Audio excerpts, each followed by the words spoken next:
ഗ്യാൻപൂർ എന്നൊരു ഗ്രാമമുണ്ടായിരുന്നു.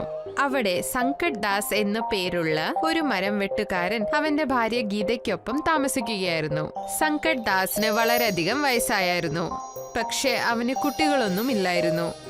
അതുകൊണ്ട് അവൻ ഒറ്റയ്ക്ക് തന്നെ നദിയുടെ തീരത്തുള്ള കാട്ടിൽ മരം വെട്ടാനായി പോകുമായിരുന്നു. ആ തടി വിറ്റിട്ട് സങ്കട്ട് ദാസിന് കിട്ടുന്ന വളരെ കുറച്ച് കാശിൽ അവരുടെ ജീവിതം നടക്കുമായിരുന്നു. ആ നദിയിൽ മത്സ്യത്തൊഴിലാളികളും മത്സ്യം പിടിക്കാനായി വരുമായിരുന്നു. ഒരു ദിവസം സങ്കട്ട് ദാസ് അവിടെ കണ്ടു, ആ മത്സ്യത്തൊഴിലാളികൾ അവരുടെ വലയിൽ ഒരു മത്സ്യകന്യകയെ പിടിച്ചുവെന്ന്. എന്നെ വിടൂ, ഞാൻ നിങ്ങളെ പോലെ ഒരു മനുഷ്യയാണ്. എനിക്ക് കാലിന് പകരം വാലുണ്ടെന്നുള്ള വ്യത്യാസം മാത്രമേ ഉള്ളൂ. ഞങ്ങൾ നിന്നെ തീർച്ചയായും വിടില്ല. നിന്നെ മാർക്കറ്റിൽ കൊണ്ടുപോയി വിറ്റാൽ ഞങ്ങൾക്ക് ഒരുപാട് കാശുണ്ടാക്കാം. മത്സ്യത്തൊഴിലാളികൾ ആ കന്യകയുടെ തലയിൽ അടിച്ച് അവളെ ബോധം കെടുത്തി. എന്നിട്ട് ആ മത്സ്യകന്യകയെ അവിടെ തന്നെ കിടത്തിയിട്ട് അവര് കഴിക്കാനായി പോയി. സങ്കട്ട് ദാസ് ഇതൊക്കെ കാണുകയായിരുന്നു. സങ്കട്ട് ദാസിന് മത്സ്യകന്യകയെ കണ്ട് ദയ തോന്നി. അവൻ ആരും കാണാതെ ആ മത്സ്യകന്യകയുടെ അടുത്ത് ചെന്നു.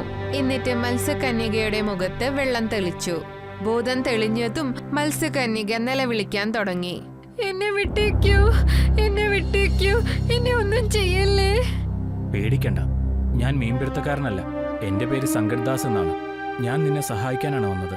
സങ്കട്ട് ദാസ് കോടാലി വെച്ച് ആ വല വെട്ടി. ഞാൻ നിങ്ങളുടെ ഈ സഹായം ഒരിക്കലും മറക്കില്ല. നിങ്ങൾ അങ്ങനെയൊന്നും പറയേണ്ട ആവശ്യമില്ല. ഞാൻ വെറും മനുഷ്യത്വം കാരണമാണ് നിങ്ങളെ സഹായിച്ചത്. ഇത്ര പറഞ്ഞിട്ട് സങ്കട്ട് ദാസ് അവന്റെ വീട്ടിലേക്ക് തിരിച്ചുപോയി. വീട്ടിലേക്ക് എത്തിയപ്പോ സങ്കട്ട് ദാസ് കാണുന്നത് അവന്റെ ഭാര്യ കരഞ്ഞോണ്ടിരിക്കുകയാണ്. അവന് ഭക്ഷണവും ഒന്നും ഉണ്ടാക്കിയിട്ടില്ല. എന്തു പറ്റി ഗീത? ഇന്നെന്താ അങ്ങനെ വിഷമിച്ചിരിക്കുന്നേ? എല്ലാ ദിവസവും നീ എനിക്ക് വേണ്ടി ഭക്ഷണം തയ്യാറാക്കാറില്ലേ? ഇന്നെന്താണ് നീ ഒന്നും പാചകം ചെയ്യാത്തത്? വീട്ടിൽ ഒരു മണി ധാന്യം പോലും ഇല്ല. ഇന്ന് സർപ്പഞ്ചാണെങ്കിൽ നാട്ടില് ചെണ്ടയടിച്ചിത് ഘോഷണം ചെയ്തു. ഇനി തൊട്ട് ആരും തന്നെ കാട്ടിന്ന് മരം മുറിക്കാൻ പാടില്ല എന്ന്. അല്ല, മരം മുറിക്കുന്നത് സർക്കാർ നിരോധിച്ചിട്ടുള്ളതാണോ? അതുകൊണ്ട് ഞാൻ കരയുന്നത്. നമ്മളുടെ അടുത്താണെങ്കിൽ മരം വെട്ടി വിൽക്കുകയല്ലാതെ മറ്റൊരു വരുമാന മാർഗവുമില്ല. ഇനി നമ്മൾ എന്ത് ചെയ്യും? നമുക്കാണെങ്കിൽ ആൺകുട്ടികളും ഇല്ല. നമുക്ക് വേണ്ടി നഗരത്തിൽ പോയി കാശ് കൊണ്ടുവരാനായി. വിഷമിക്കണ്ട, ഒരു വാതിലടഞ്ഞാൽ മറ്റൊരു വാതിൽ തുറക്കപ്പെടുമെന്നല്ലേ? ദൈവം തീർച്ചയായും നമ്മളെ സഹായിക്കും. ഇന്ന് തടിയെല്ലാം അയച്ചപ്പോൾ 100 രൂപ കിട്ടി. വരൂ, നമുക്ക് കടയിൽ പോയി ഭക്ഷണം കഴിക്കാം. എനിക്ക് നല്ല ക്ഷീണമുണ്ട്. മാർക്കറ്റിൽ പോയി വീട്ടു സാധനങ്ങൾ മേടിക്കാൻ എനിക്ക് തോന്നുന്നില്ല. പിന്നെ എനിക്കാണെങ്കിൽ നന്നായിട്ട് വിശക്കുന്നുമുണ്ട്. സങ്കട്ട് ദാസും ഗീതയും ധാബയിലേക്ക് കഴിക്കാനായി ചെന്നു. ആ നാട്ടിൽ ഒരു ധാബയെ ഉണ്ടായിരുന്നുള്ളൂ. അത് ഷേരയും ഹാത്തി എന്ന സഹോദരങ്ങളാ നടത്തിക്കൊണ്ടിരുന്നത്. ഷേർച്ചേട്ടാ, ഞങ്ങൾക്കായിട്ട് ഒരു സാധാരണ പ്ലേറ്റ് ഭക്ഷണം കൊണ്ടുവരൂ. ശരി, കൊണ്ടുവരാം. അരമണിക്കൂറെങ്കിലും കാത്തിരിക്കേണ്ടി വരും. അരമണിക്കൂർ കഴിഞ്ഞു. എന്നിട്ടും അവരുടെ ഭക്ഷണം എത്തിയില്ല. ഷേർച്ചേട്ടാ, ഞങ്ങളുടെ ഭക്ഷണം ഇതുവരെ വന്നില്ലല്ലോ. നിങ്ങൾ പിന്നെയും എന്തിനാ എന്നെ ശല്യം ചെയ്യുന്നത്? നിങ്ങൾ ഈ തിരക്കൊന്നും കാണുന്നില്ലേ? പക്ഷേ നിങ്ങളല്ലേ പറഞ്ഞത് അരമണിക്കൂറിനുള്ളിൽ ഭക്ഷണം വരുമെന്ന്. നമ്മൾ ഇനി ഒരിക്കലും ഈ ധാബയിൽ ഭക്ഷണം കഴിക്കാനായി വരില്ല.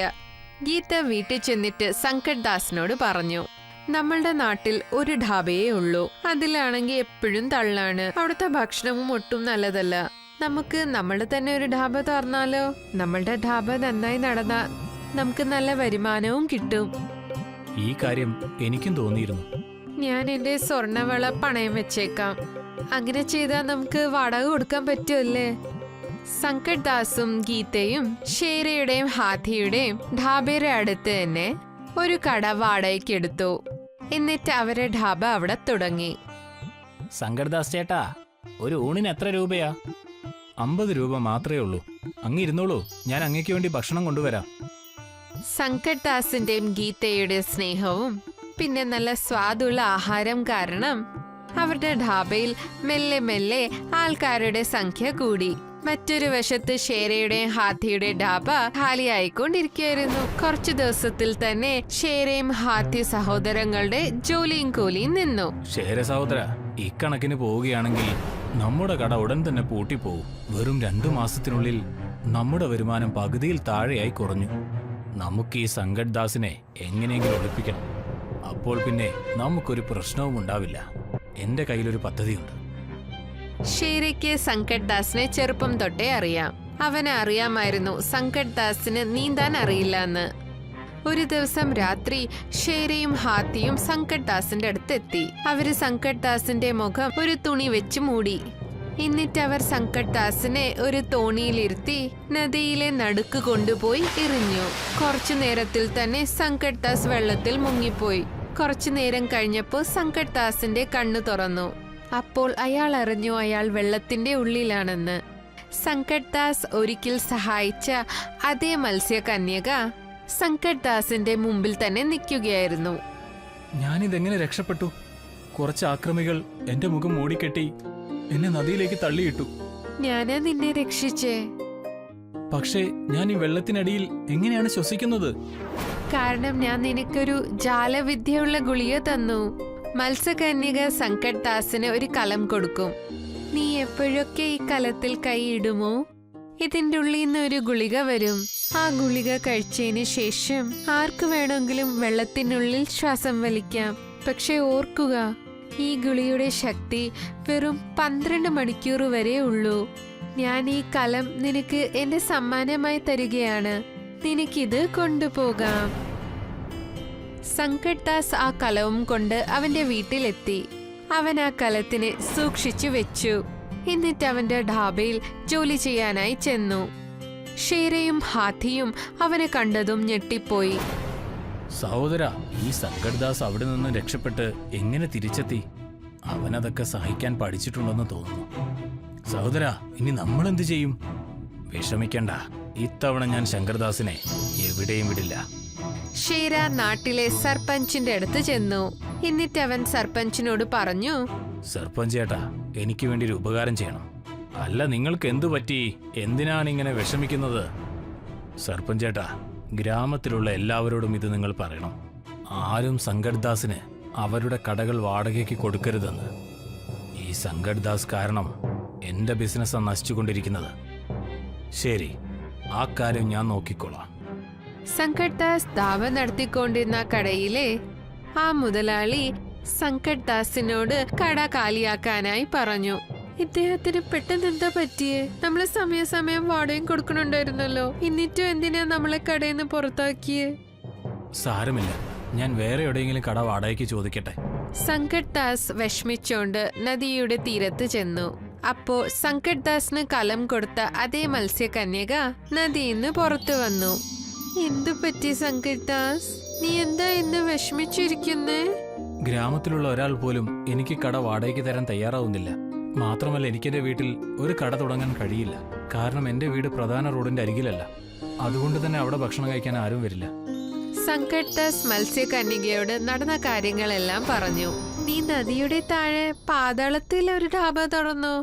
ആ ഭൂമിയിൽ ആർക്കും അധികാരമില്ല.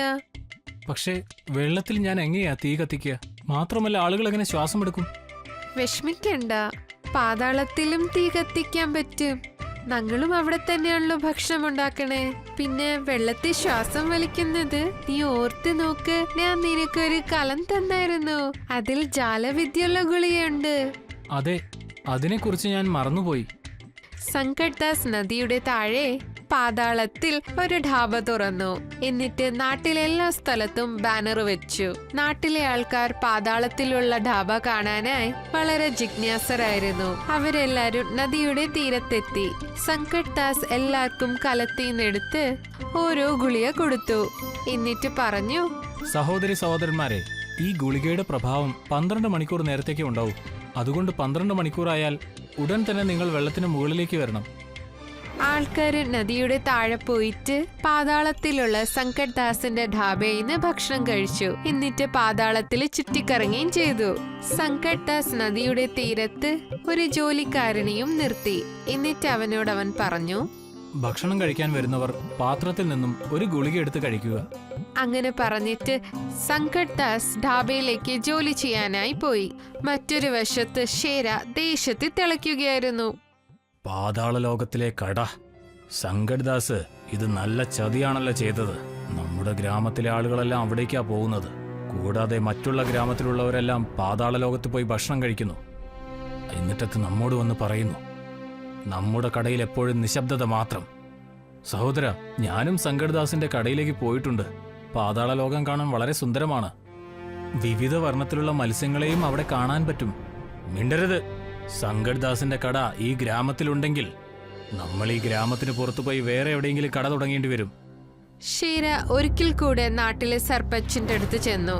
എന്നിട്ട് അവൻ പറഞ്ഞു, സർപ്പഞ്ച് ചേട്ടാ, അങ്ങ് സങ്കർദാസിന്റെ കട നദിയിൽ നിന്ന് മാറ്റിത്തരണം. അതുകൊണ്ട് ഞാൻ വളരെ കഷ്ടത്തിലാണ്. എന്നോട് ക്ഷമിക്കൂ ഷേറ. എനിക്കിനി ശങ്കർദാസിനെ കൂടുതൽ ബുദ്ധിമുട്ടിക്കാൻ പറ്റില്ല. ശങ്കർദാസിന്റെ കട കാരണം വളരെ ദൂരെ നിന്ന് പോലും ആളുകൾ നമ്മുടെ ഗ്രാമത്തിലേക്ക് വരുന്നു. അതുകൊണ്ട് നമ്മുടെ ഗ്രാമത്തിന് നല്ല പേര് ലഭിച്ചു. മാത്രമല്ല, വിനോദസഞ്ചാരികൾ കാരണം ഗ്രാമത്തിലുള്ള ജനങ്ങളുടെ സാമ്പത്തിക സ്ഥിതിയും മെച്ചപ്പെട്ടു. ഇത്തവണ ഞാൻ നിന്നെ എന്തായാലും സഹായിക്കില്ല. ഷീര അവന്റെ വീട്ടിൽ ചെന്ന് ഹാഥിനോട് പറഞ്ഞു, സർപ്പഞ്ച് ചേട്ടൻ നമ്മളെ സഹായിക്കില്ലെന്ന് പറഞ്ഞു. ഇനി നമ്മൾ എന്തു ചെയ്യും സഹോദര? ഷേരയും ഹാഥിയും ഈ നാട് വിട്ട് മറ്റൊരു നാട്ടിൽ പോയി അവിടെ ധാബ തുറന്നു. ഇപ്പോ പാതാളത്തിലുള്ള ഗീതയുടെയും സങ്കർദാസിന്റെയും ധാബ നന്നായി നടന്നു. ഒരു ഗ്രാമത്തിൽ മീനയെന്നും റീനയെന്നും രണ്ട് സഹോദരിമാർ ജീവിച്ചിരുന്നു. റീന മൂത്തവൾ, പിന്നെ റീന അവളെക്കാൾ 2 വയസ്സിന് ഇളയതും. രണ്ടുപേരും തമ്മിൽ ഒരുപാട് സ്നേഹത്തിലായിരുന്നു. അവർ രണ്ടുപേരും എപ്പോഴും ഒരുമിച്ചായിരുന്നു. അവരുടെ അച്ഛനും റീന മീന എന്ന പേരിൽ ഒരു ഡാബയും ഉണ്ടായിരുന്നു. അവരുടെ അച്ഛൻ മരിച്ചതിന് ശേഷം റീനയും മീനയുമാണ് ആ ഡാബ നടത്തിക്കൊണ്ടുവന്നിരുന്നത്. മീനെ, നിനക്ക് ഓർമ്മയുണ്ടോ നാളെ നമുക്ക് പച്ചക്കറിയുടെ സ്റ്റോക്ക് എടുത്തു കൊണ്ടുവരണം? എനിക്ക് ഓർമ്മയുണ്ട് ചേച്ചി.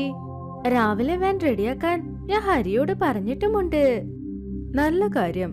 വാ, നമുക്ക് കഴിഞ്ഞ മാസത്തെ കണക്കെടുത്ത് നോക്കാം. ആ 2 സഹോദരിമാരും ഇതുപോലെ ഡാബയിലെ ജോലിയെല്ലാം ഒരുമിച്ച് ചെയ്യുമായിരുന്നു. രണ്ടുപേർക്കുമിടയിൽ ഇതുവരെ ഒരു പ്രശ്നവും വന്നിട്ടേയില്ല.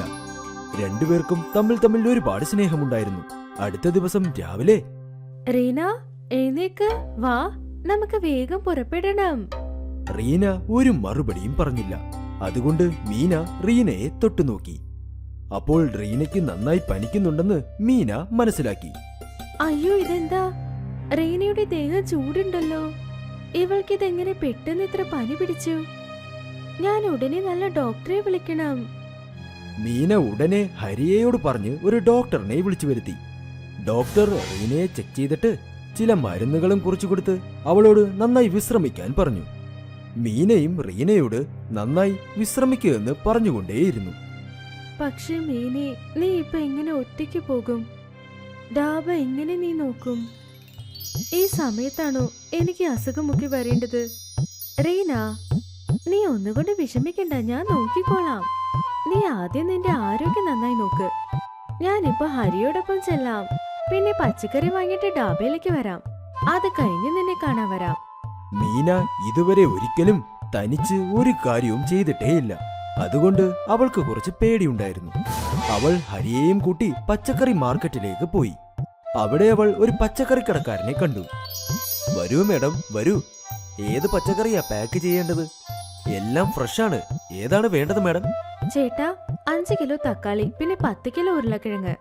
അയ്യോ മേഡം, ചേട്ടനെന്ന് വിളിക്കരുതേ. എനിക്കും നിങ്ങളുടെ പ്രായമാണ്.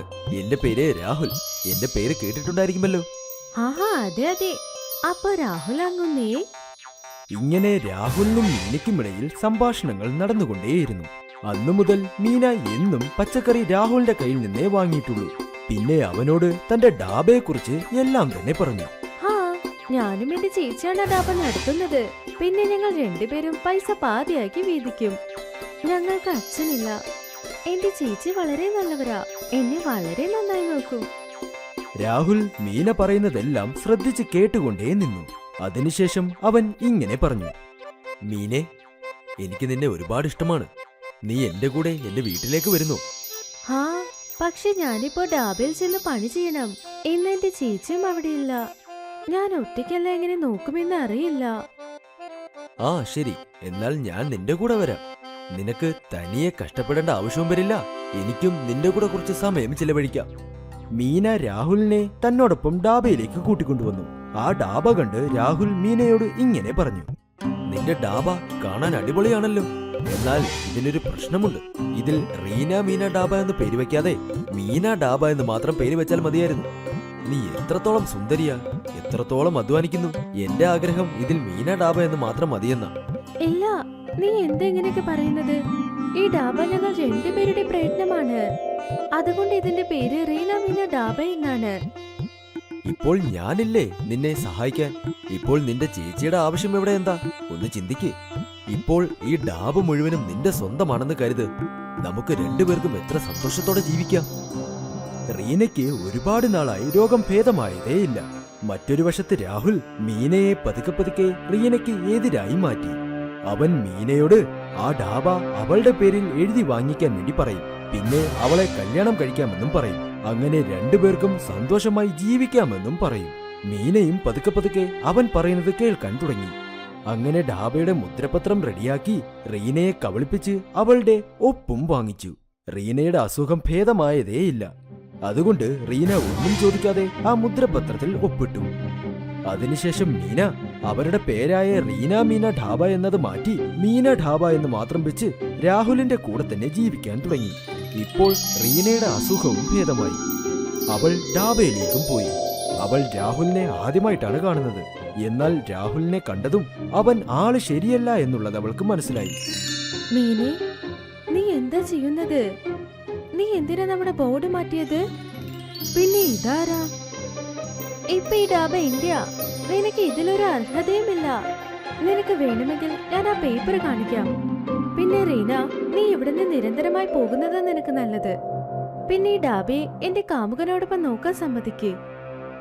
രാഹുലാണ് ഇപ്പോൾ മീനയുടെ മനസ്സ് മാറ്റിയതെന്ന് റീനയ്ക്ക് മനസ്സിലായി. അപ്പോൾ അവനുമായി വഴക്കുണ്ടാക്കുന്നത് ശരിയാവില്ല എന്നവൾ കരുതി. ഇതെല്ലാം ചെയ്തത് രാഹുലാണെന്നുള്ളത് റീനയ്ക്ക് വളരെ നന്നായി മനസ്സിലായി. രാഹുലിനോടുള്ള പ്രേമമാണ് മീനയെ ഇപ്പോൾ ഇങ്ങനെ മാറ്റിയിരിക്കുന്നത്. അതുകൊണ്ട് അവൾ അവിടെ നിന്നും പോയി. അതിനുശേഷം മീന ഡാബയുടെ മുൻപിൽ തന്നെ ഒരു ചെറിയ തട്ടുകടയിൽ റീന ഢാബ എന്ന പേരിൽ ഒരു ഢാബ റീന നടത്താൻ തുടങ്ങി. എന്നാൽ ഫേമസ് ആയ മീന ഢാബ ഉള്ളതുകൊണ്ട് റീനയുടെ ഢാബയിലേക്ക് ആരും തന്നെ വന്നില്ല. എന്റെ ഡാബ നന്നായി നടക്കുന്ന പോലെ ഞാൻ വേണം എന്തെങ്കിലും ഒന്ന് ചെയ്യാൻ. അത് കഴിഞ്ഞ് എനിക്ക് മീനയോട് സത്യം പറയാനാകൂ. എന്നിട്ട് രാഹുലിന്റെ കയ്യിൽ നിന്ന് അവളെ രക്ഷപ്പെടുത്താനാകൂ. റീന ഒരുപാട് ചിന്തിച്ച ശേഷം അവൾക്ക് ഒരു ഐഡിയ തോന്നി. അവൾ ഒരു പാത്രത്തിൽ തന്നെ 54 തരത്തിലുള്ള ഭക്ഷണങ്ങൾ കസ്റ്റമേഴ്സിന് കൊടുക്കാമെന്ന് കരുതി. അങ്ങനെ കസ്റ്റമേഴ്സിന് ഒരുപാട് വെറൈറ്റി കിട്ടുമെന്നും അവൾ കരുതി. അപ്പോൾ ഒരു പാത്രം കൊണ്ട് തന്നെ അവരുടെ മനസ്സും വയറും ഒരുമിച്ച് നിറയുമല്ലോ.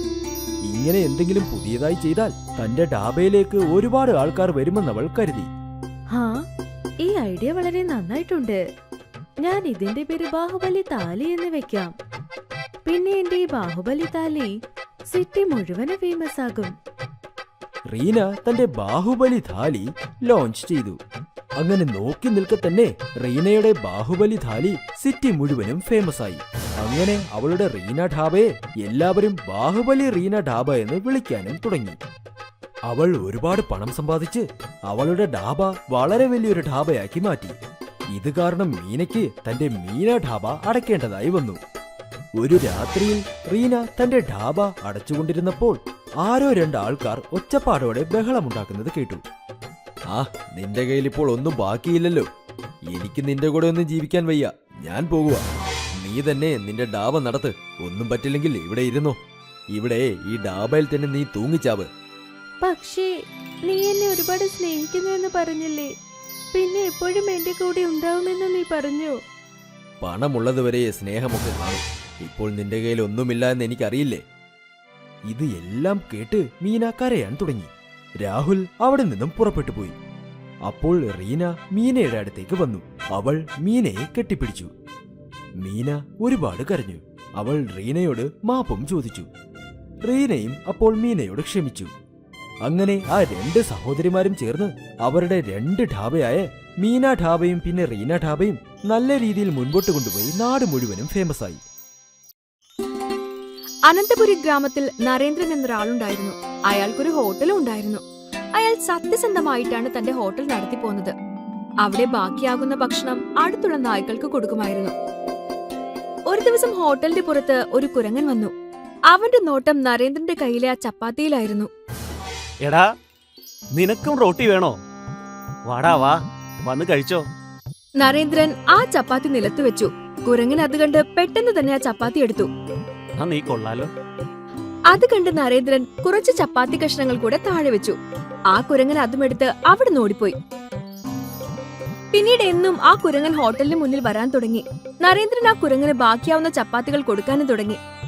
മുതലാളി ഈ കുരങ്ങന്റെ സ്വഭാവം വഷളാക്കിയാണല്ലോ. ഇവൻ എല്ലാ ദിവസവും ഇവിടെ ഇങ്ങനെ വന്നു നിൽക്കും. മുതലാളിയാണെങ്കിൽ പുതിയ ചപ്പാത്തി എടുത്ത് കൊടുക്കുകയും ചെയ്യും. അതിന് കുഴപ്പമൊന്നുമില്ല അശോക. നമുക്കും കുടുംബം ഉള്ളതുപോലെ അവനും സ്വന്തമായിട്ട് കുടുംബം ഉണ്ടാകും. അവർക്ക് വേണ്ടിയാകും ചപ്പാത്തി കൊണ്ടുപോകുന്നത്, അത്രേ ഉള്ളൂ. അതെങ്ങനെ മുതലാളിക്ക് മനസ്സിലായി? അവൻ ഒറ്റക്കായിരുന്നെങ്കിൽ ഇവിടെ നിന്ന് തന്നെ എല്ലാം കഴിച്ചേനെ. പക്ഷേ അവൻ ബുദ്ധിമാനാ. ചപ്പാത്തി എല്ലാം കൊണ്ടുപോകും. എത്ര ചപ്പാത്തി കൊടുത്താലും അതെല്ലാം അവൻ എടുത്തുകൊണ്ടു പോകും. അതുകൊണ്ട് ഉറപ്പായും അവൻ അത് അവന്റെ വീട്ടുകാർക്ക് കൊടുക്കുന്നുണ്ടാകും. അത് കഴിഞ്ഞായിരിക്കും അവൻ കഴിക്കുക. ഓ, അങ്ങനെ തന്നെ ആയിരിക്കും. എന്നാ ചെല്ല്, അവൻ ആ ചപ്പാത്തി എടുത്തു കൊടുക്ക്. ഈ മിണ്ടാപ്രാണികൾക്ക് 2 ചപ്പാത്തി കൊടുത്തുവെന്ന് വെച്ച് നമുക്കൊരു നഷ്ടം ഉണ്ടാവാൻ പോടില്ല. അശോക കുരങ്ങന്റെ മുന്നിൽ 2 ചപ്പാത്തികൾ വെച്ചു. അവൻ അത് എടുത്തുകൊണ്ട് സ്ഥലം വിട്ടു.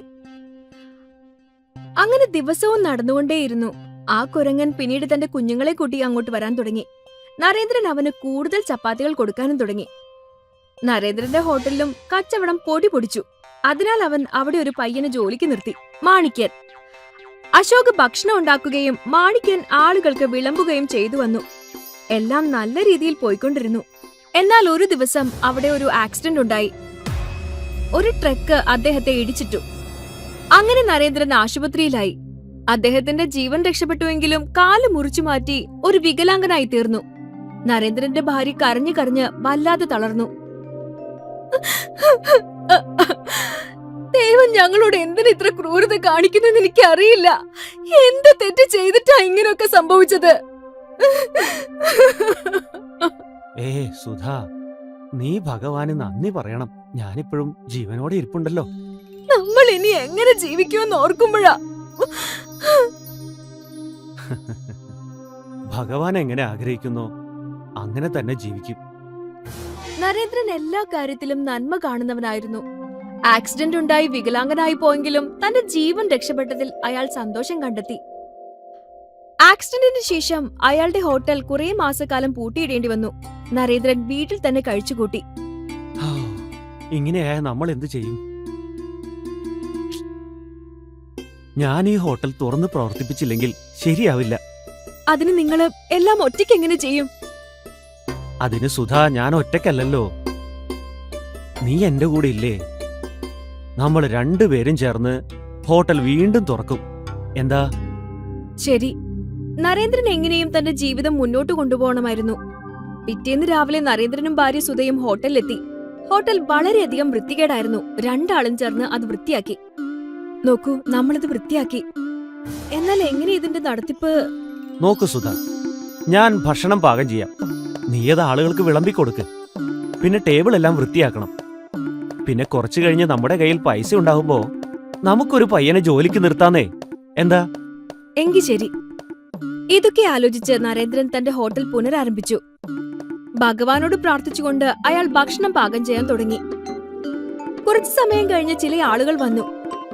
കൊള്ളാലോ, കുറെ നാളുകൾക്ക് ശേഷമാണല്ലേ കട തുറന്നത്. അവിടെ വന്നവർക്ക് നരേന്ദ്രന്റെ കാല് കണ്ടപ്പോ അയാളോട് വല്ലാത്ത സഹതാപം തോന്നി. അയ്യോ, ഇങ്ങനെയൊക്കെ സംഭവിക്കുന്ന ആരെങ്കിലും കരുതിയോ? എന്തെങ്കിലും ആവട്ടെ, വരാനുള്ളതൊന്നും വഴി തങ്ങില്ലല്ലോ. ശരി, എനിക്കൊരു ഊണെടുത്തോളൂ. ശരി, ഇപ്പൊ കൊണ്ടുവരാം. നരേന്ദ്രൻ ഭക്ഷണം ഉണ്ടാക്കുകയും സുധയത് ആളുകൾക്ക് വിളമ്പാനും തുടങ്ങി. അവരുടെ ജീവിതം പച്ച പിടിക്കാനും തുടങ്ങി. പണ്ടത്തെ പോലെ അല്ലെങ്കിലും ക്രമേണ സമ്പാദ്യം വന്നു തുടങ്ങി. കുറച്ചു ദിവസങ്ങൾ കൂടി ആ രീതിയിൽ കടന്നുപോയി. നരേന്ദ്രൻ വീണ്ടും ആ കുരങ്ങുകൾക്ക് ഭക്ഷണം കൊടുക്കാൻ ആരംഭിച്ചു. കുരങ്ങൻ പതിവ് പോലെ വരാനും തുടങ്ങി. ഒരു ദിവസം സുധയ്ക്ക് തീരെ വയ്യാതെയായി. എന്നിട്ടും അവർ ഹോട്ടലിലേക്ക് വരാൻ തയ്യാറെടുത്തു. സുധ, നിനക്ക് നല്ല പനിയാണല്ലോ. നീ ഈ അവസ്ഥയിൽ എങ്ങനെ ജോലിയെടുക്കാനാ? നീ ഇന്ന് നന്നായി വിശ്രമിക്ക്. ഹോട്ടലിലെ കാര്യങ്ങളെല്ലാം ഞാൻ ഒറ്റയ്ക്ക് നോക്കിക്കോളാം. നീ വിഷമിക്കണ്ട. പക്ഷെ നിങ്ങൾക്കിതെങ്ങനെ എല്ലാം ഒറ്റയ്ക്ക് ചെയ്യാൻ കഴിയും?